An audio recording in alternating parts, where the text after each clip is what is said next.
çakna durgan zühretle. Ana yüreğim lava, bağrım toprak durguya.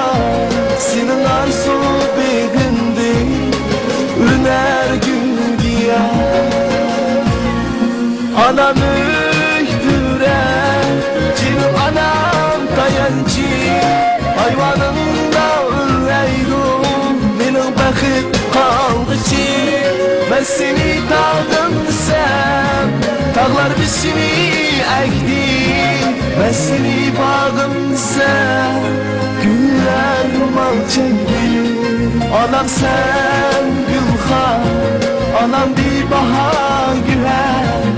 Anam sen olsan dinç ama koyaş güler.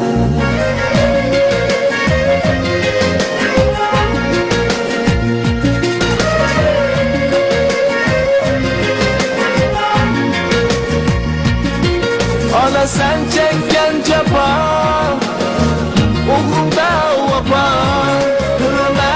Ben çokum, lazım bir adam.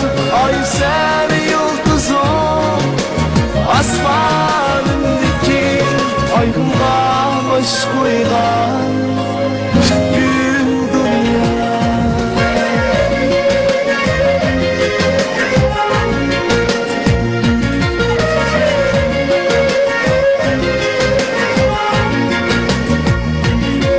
Anam öktüre, canım anam tayancı.